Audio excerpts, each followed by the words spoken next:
Welcome everyone. I'm Jeffrey Goodman, Director of Marketing and Development for the YMCA of Northwest Louisiana, and we're here for Shreveport-Bossier, my city, my community, my home. My guest today is Isaiah Lee, who I've just met for the first time today, but we've been visiting and catching up off camera, so I'm really excited to kind of get into the world of Isaiah. Awesome. Thanks for having me. Absolutely. Thanks for being here. Really appreciate it. Yeah. All right, Isaiah. So in June of this year, you bought 513 to 519 Milam Street, the former Rubenstein's department store, for $50,000 and announced a major project to transform the space into the Rubenstein and Landlord historical apartments. Mm-hmm.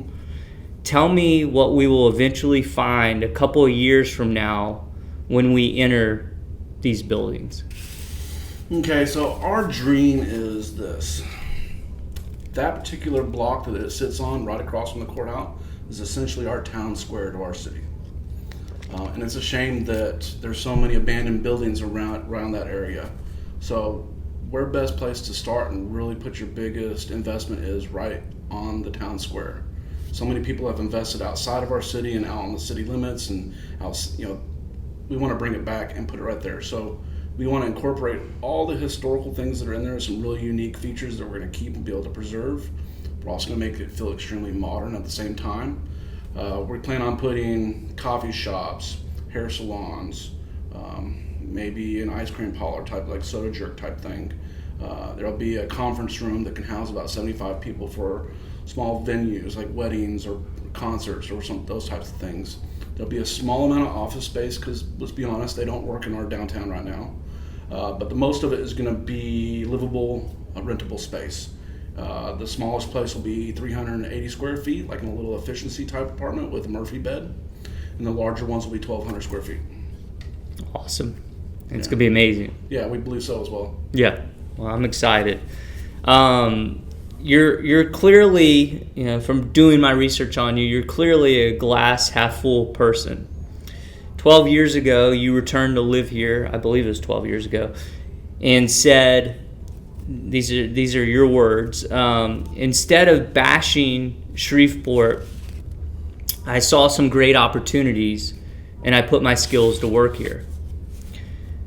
These are my words. No city is perfect, and every place, including Shreveport-Bossier, has tremendous room for improvement. What do you attribute your optimism and positive outlook to? Or in other words, how do you see opportunity when so many people only see problems and despair? Okay. That's a multifaceted question. I've always been a very optimistic individual. A lot of people see a lot of these negative things, and for me it's like, well, what can we do about that? Like, well, did you see that the sun rose today? Did you see that the flower came out? Did you see that person that was a little sick, now they're better today? Or all these little tiny things. It's very easy to get focused in on negativity, and it's like the law of attraction, right? If you're constantly bogged down with all these different negative things, that's what you're going to attract, and that's what you're going to see. It's the glasses you put on. If you just make a commitment that no matter what, and some people have told me I'm delusional, but if you make a commitment, then it's a law of attraction. People want to be a part of that. They want to be like, well, how's he doing that? I want to be a part of that. How can I make money with that individual? How can I be associated with that, right? And so it's worked really well for us. Me and my partner, Shannon Intrican, are very positive individuals. So I'm very much a fly by the seat of my pants type person. And she's like, let's sit down and analyze it for 90 days. I'm like, let's do it now. And she's like, well, we need to analyze it. So we feed off of each other. And but neither one of us are like, oh, we shouldn't do that. We shouldn't do that.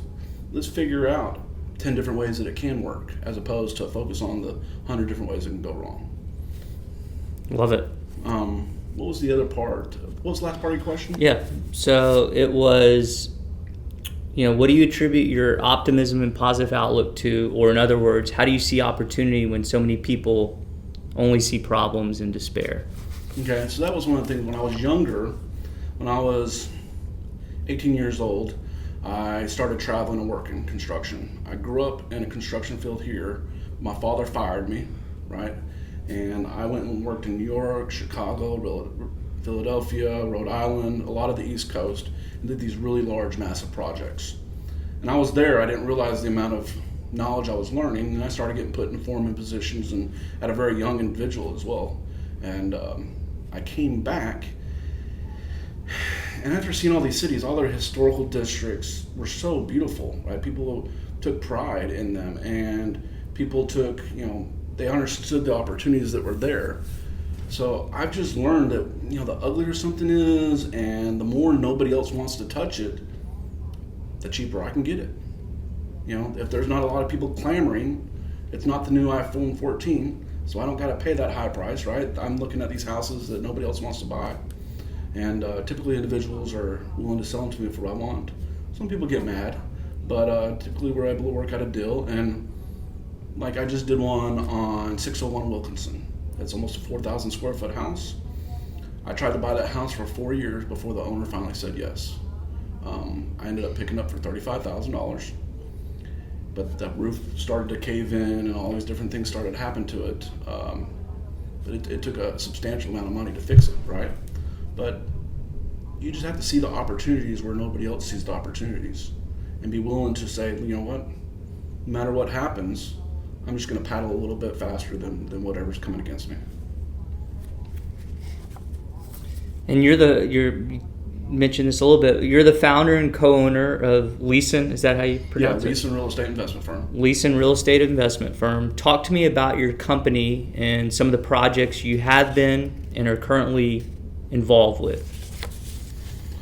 So we've done close to 200 houses here in the Shreveport-Bossier area. Some were very light rehab, some were very extensive. A lot of our projects were in lower income areas.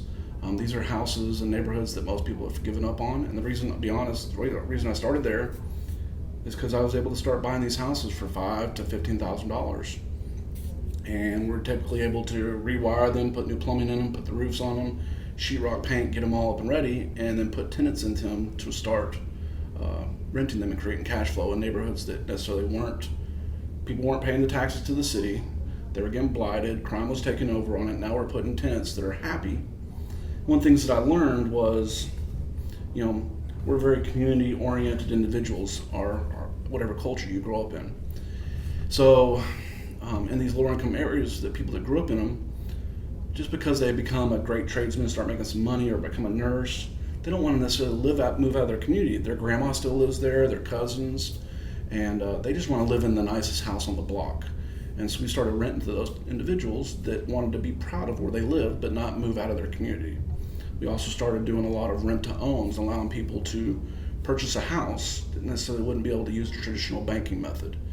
Through ownership, I really believe that Shreveport will make a turnaround, being able to own their own property, right? You take a little bit more pride if you own it. Absolutely. So that's kind of been our main staple of how we started off. And then we started transitioning to more of our historical neighborhoods and started doing those types of houses. Started getting more and more credit, and then of course we bought the Rubenstein and we got a lot more recognition. Awesome. And you seem to be the perfect person for the Rubenstein's project. From the 1940s to the mid 70s, Rubenstein's was one of the stars of department stores downtown. But for more than 35 years, these two historic buildings have sat empty. I read another quote of yours where you talk about your appreciation for history and the integrity of old buildings, and the quote was as follows: "I just love the way they're built. I love the quality of material that they're built out of, how they were built, and the history that's behind them. You look at them, and there's some man that probably put 6 months of his life into really making that building look phenomenal. I just like restoring them, or I just like restoring that." In my words, we live in a time where I feel like so many people just want to build new, forget the past, and add to the future. How do you explain your appreciation and reverence for history? Most people don't understand the process of building things and the quality materials that it takes to build those things. For example, I don't know if you're aware, like the new growth pine that we have is substantially less dense than the pine that used to be used back in the day. Like they grow it and they use these fertilizers and all these things to help it grow faster. Well, it produces the lumber much quicker, but the reams are substantially much less. So bugs love it even more. It burns quicker in fires, all these different things.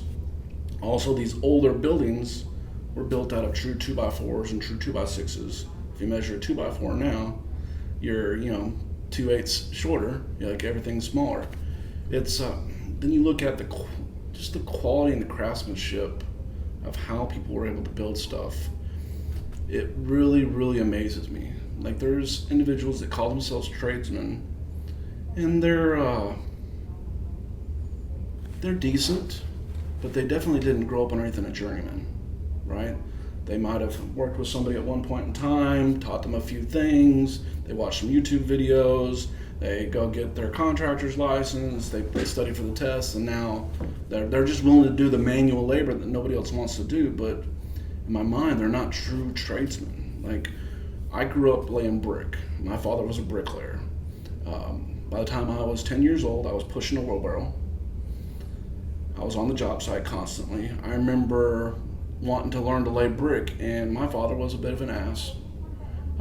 He was like, you haven't earned the right to be on this side of the scaffolding. You need to understand everything that happens on the backside before it. How to build the scaffold, stocking the brick, how to survey what's going on, the cuts and the rebar and the windowsills, making the mud and negotiating all the different labors that are getting everything. Like, and especially when you start doing high rises, like how that scaffolding works, how you tie off, like then you coordinate with the electricians, the plumbers, the foundation guys. Then you got the iron because you're tying it to the roof. You have to learn all that before you can actually do the trade itself. And then I finally became what they called the hod god, because masonry, you had a tool that was called a hod, and that's what Hod, like HOD or hod? HOD, and it was a V-shaped tool. It's an old wooden tool, and you would carry brick in it or carry the mud, which is mortar, right? This is before my day, but they called it a hod. That was the name of the tool. This is before Skytrax and all that stuff. So they called me the hod guy because I could run the entire thing, and I was young. But my father was an ass. He didn't put up with nothing. Get up at 4:30 in the morning. This is what we do. Put your boots on and go earn your keep. And then I finally was like, okay. He's like, you get to get on the other side of the wall. We're gonna start your apprenticeship. And I could only joint walls. He wouldn't even let me lay brick. I spent several months just jointing other bricklayers' work and brushing it, learning how to do it properly, making sure there's no B-holes, not smearing it, like all that whole process, right? Then I apprenticed under other bricklayers that he had me. There's this old bricklayer, like 73 years old, still laid brick. And he had me work with him, and all I could do was spread the mud, right? The bricklayer laid the brick, and I spread the mud, and I'd butter it and hand him. And I'm watching him how he's marking off the poles and keeping the height and all the different things, and how there's a lot of math involved in it, right? You can't just go out there and lay the brick and expect to be level. So then I finally get to start laying some brick, like one or two. Like I finally get to lay one or two brick at the end of the bricklayer's run. One day he asked me to go to build what's called a sample panel, and typically that's for the architects, so that they can test the quality of the mud, what type of brick it's going to be, the tensile strength, all these types of things, right? So I think I'm doing something. I go out there with a level, and I got my brick, my trowel, and I build this little sample wall, and it's probably like 3 to 2 foot tall. It took me all day long, really tiny little thing. But I'm thinking I did something. My father, at the end of the day, comes back and looks at it and kicks it over as everybody else is walking. And I'm like, what the hell? So he goes, it's not right. So I'll show up the next morning, and he goes, build it again. I'm like, okay, I'm gonna make sure it's plumb, and I'm sure it was all screwed up, right? But in my mind, I'm like, he should be proud of what I did. I build it again. It's a little bit taller, a little bit more straighter, a little bit bigger. End of the day, he kicks it over, and I'm like, what the hell? I'm like, okay, third day, tells me build it again. I build it, like I'm like, he's not gonna kick my shit this time. He gets there, and I at the end of the day, he walks up and I can tell he's about to kick it, and I yell at him, like, pop off. This was when I was about 18. And he goes, all right. And I'm like, okay. I finally stood up and get recognized, like I did something right. That next morning, I show up and there's a sledgehammer next to that wall. He said, if you don't correct your mistakes when they need to be corrected, they're even harder down the road. Now you got to take a sledgehammer and bust it up.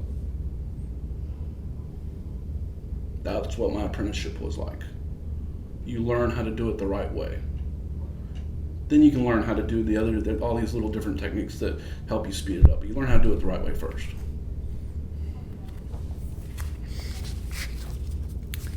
So moving out a little bit from your immediate world, let's talk about the community as a whole. Okay.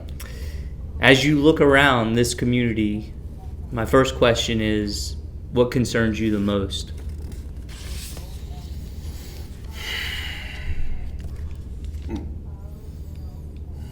I got a long list. Let's hear it. The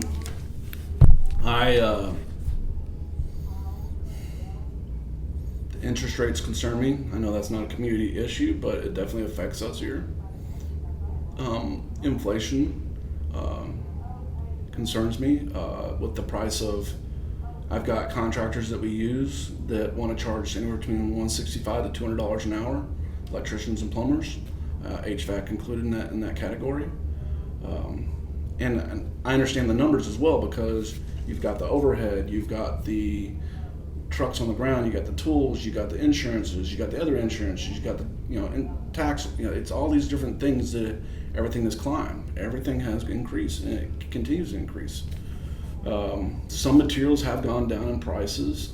We've started outsourcing to other states to try and bring stuff here that we can get it cheaper. Several of us have gone together and started buying in bulk and storing it in our warehouses so that we can get it cheaper than local distributors. But we're really trying to figure out how to make things work. I would say 4 years ago, I had a total of 12 individuals that worked in-house for me that only did my work. We're down to like 7 now for multiple issues, some because they weren't doing their job, but others because you have to understand your numbers and your profit margins to be able to keep your doors open. Like, I'm not getting rich. I'm consistently sacrificing now so that tomorrow can be better. I live a very frugal life. I may take a nice trip once or twice a year, but you'd be very surprised at how little I pay myself. I consistently believe that if I sacrifice long enough, that the day that I'm gone, my children and grandchildren will be set up for quite a while. And that's the goal for me. I got 3 daughters. My company's Leeson, so my company is my son. So hopefully the day that I'm gone, my son will take care of my daughters. And that was the drive behind it, that I wanted to set this all up with as far as the investment side of it. Because I knew once I started construction projects, the second that I start that job, I'm working towards firing myself, because the work will end on that job. I'm gonna have to go find another one, right? And I'm constantly firing myself, right? And it's this machine that you have to constantly feed. And real estate is different. Owning the real estate and creating passive income with it, and the tax write-offs that come with that, and the different ways you can leverage against it, and all these different creative things that I've learned. That's why I transitioned in towards investing in real estate. And what else outside of like your immediate world concerns you about this community? Well,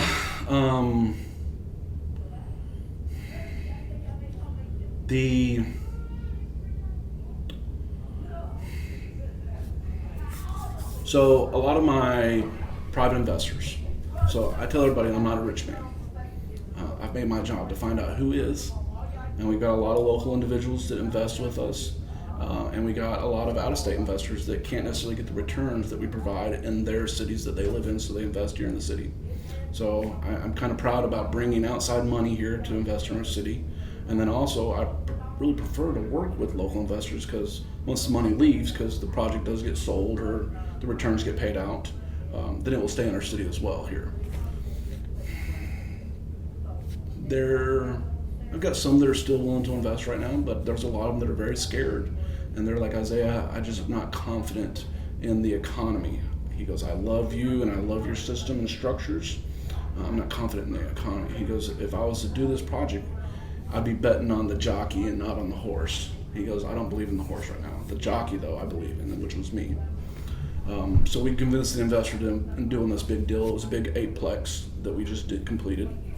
That one's 101 years old that we just restored. And we're very excited to get that up and running. But there's people that they're shrinking, and the availability of money and the availability of people to want to keep things moving, which is going to provide jobs and create taxes, those things are shriveling up. And because of inflation, because of what's happening nationally with the economy. That's correct. It's just they've taken a bath in the stock market. They've lost out on some other deals. People didn't manage properly, or whatever the reason it is. Right? It's the safe thing to just sit back right now. We're just going to play it out and see what happens, and eventually it'll turn around. But I don't want to be the first person to try it. That kind of motto, which is, I understand. But greatness was never achieved by playing it safe. I mean, I really feel I have become personally aware of my own mortality, me being 43 now, and it feels like I got just this much left. If I'm lucky, I probably got, about 36 years? That's if I'm lucky. I want to see how much stuff I can do in 36 years. Like, let's see what we can do. This is a gift. That's why it's called the present, right? Let's get up and see what we can do. Let's see, we understand what the problem are. Well, let's figure out the solutions to them and focus on the solutions. What can we do? So I try not to focus on the outside individual things that happen going on, which I really have no control over. I tell my staff members all the time, like I just said, we understand what the problem is. What's the solution for our thing that we're trying to face right now? And it becomes contagious because they're like, well, I found myself at my household, like my guy says his wife was complaining. He goes, you got 5 minutes. Let's find a solution after that. And we've created a culture, right? We've created this family environment, and we've created this. I've had multiple people say that they've never worked for somebody that's like me, because it's not necessarily, they're not a cog in the system. I see them as a person that can be developed and invested into, and they're going to plant their own seeds in the community, and we're going to continue to just try and do the best we can with what we have. And lastly, my final question for you is, what makes you prideful of Shreveport-Bossier?